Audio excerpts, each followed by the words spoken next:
Olá, o meu nome é Melissa Nascimento, eu sou aluna da Unirio, Universidade Federal do Estado do Rio, e curso a disciplina de variáveis complexas desse período excepcional, 2020.1. Eu estou aqui hoje para realizar a atividade número 6 da nossa disciplina. Como atividade número 6, me foi atribuído realizar a questão número 5, letra B, da nossa lista de variáveis complexas.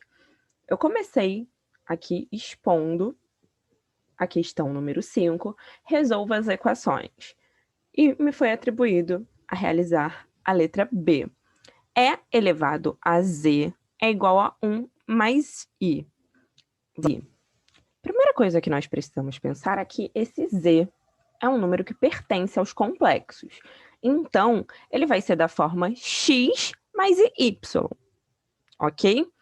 Por definição, a gente já viu isso, que a exponencial complexa a gente pode escrever dessa maneira aqui, olha.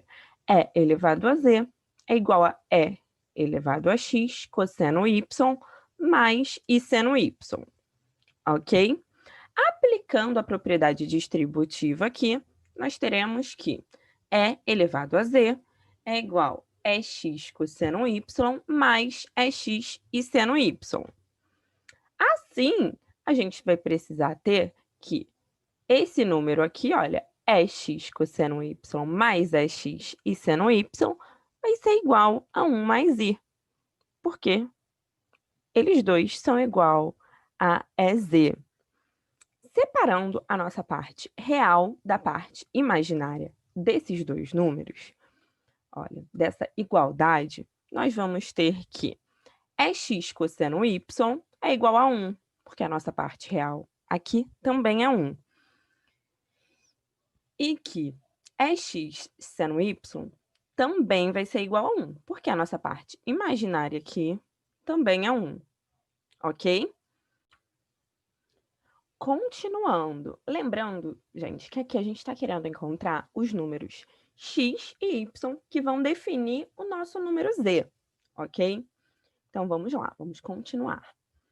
A nossa parte real aqui, se a gente levar os dois lados da nossa igualdade ao quadrado, nós vamos chegar nessa forma aqui, olha. X cosseno y ao quadrado é igual a 1 elevado ao quadrado. Aplicando a propriedade de potência, a gente vai ter que E elevado a 2x cosseno ao quadrado de y é igual a 1, ok? Fazendo a mesma coisa com a parte imaginária, a gente vai ter o quê? E elevado a 2x seno ao quadrado de y também é igual a 1. Se a gente somar essas duas coisas, a gente vai chegar nessa forma aqui, olha. E elevado a 2x cosseno ao quadrado de y mais E elevado a 2x seno ao quadrado de y é igual a 1 mais 1. Se a gente colocar o E elevado a 2x em evidência aqui, nós vamos ter esse segundo termo aqui, olha. E elevado a 2x cosseno ao quadrado y mais seno ao quadrado y é igual a 2. 1 mais 1 é igual a 2. Se a gente lembrar das nossas propriedades de cosseno e de seno, a gente sabe que cosseno ao quadrado de um número mais o seno ao quadrado do mesmo número é igual a 1. Então, pensa aqui comigo. Se a gente está multiplicando um número por 1 e é igual a 2, o nosso E elevado a 2x precisa ser igual a 2, porque isso aqui é igual a 1. A gente precisa lembrar do elemento neutro da multiplicação. Então, vamos lá. Vamos relembrar aqui também, olha. E elevado a x elevado ao quadrado é igual a 2. Então, a gente pode dizer que E elevado a x é igual a raiz de 2. Aí a gente precisa lembrar que a gente precisa encontrar que o nosso x é igual a algum número. Lembrando que aqui nós estamos trabalhando com a exponencial. O contrário da exponencial é sempre o quê? O logaritmo. E como a gente está trabalhando com a exponencial, a gente vai ter sempre que o quê? Que o nosso x é igual ao logaritmo de raiz de 2 na base e. Tudo bem? Então, aqui está definido o nosso x, ou melhor, a parte real do nosso número z. Agora que a gente já descobriu qual é o nosso número x, a gente precisa descobrir qual é o y, ok? Separando novamente a nossa parte real da nossa parte imaginária. Só que a gente acabou de descobrir que e elevado a x é igual a raiz de 2. Assim, a gente consegue substituir aqui, olha, no lugar do e elevado a x, usar o raiz de 2. E é isso que a gente vai fazer. Olha, raiz de 2 cosseno y é igual a 1. Então, a gente consegue descobrir aqui que o cosseno desse número y é igual a 1 raiz de 2. A gente vai fazer a mesma coisa com o seno, com a parte imaginária. E elevado a x seno y é igual a 1. Substituindo aqui, a gente vai ter que raiz de 2 seno de y é igual a 1.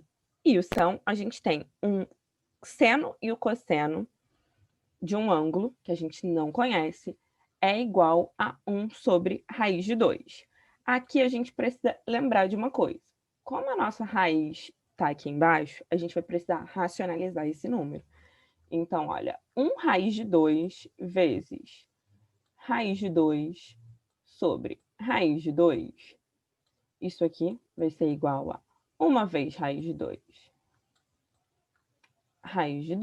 e raiz de 2 vezes raiz de 2 é igual a 2. Então, a gente sabe que o cosseno de um ângulo é igual a raiz de 2 sobre 2, e o seno desse mesmo ângulo também é raiz de 2 sobre 2. Qual o ângulo que tem seno e cosseno raiz de 2 sobre 2? A gente tem o ângulo de 45 graus, ou π sobre 4. Aqui, gente, a gente vai precisar lembrar que a gente está trabalhando com a função exponencial. A função exponencial, ela trabalha em cima dos senos e cossenos, e elas são o quê? Periódicas. Como ela é periódica, ela tem um período 2n π. Por quê? Ela tem o período 2n π. Sendo assim, o nosso y aqui vai ser igual a π sobre 4 mais 2nπ. Lembrando que esse n precisa pertencer aos números inteiros, porque são os múltiplos de 2π. Assim, colocando π aqui em evidência, eu tenho que o y é igual a 1/4 mais 2n vezes π. Assim, se a gente já encontrou quanto vale a nossa parte real e a nossa parte imaginária, para que e elevado a z seja igual a 1 mais i, o nosso z precisa estar definido na forma z é igual a ln de raiz de 2 mais 2n 1/4 mais 1/4 de πi, com o nosso n sempre pertencendo aos números inteiros, ok? Aqui acaba a resolução do nosso exercício número 5, letra B.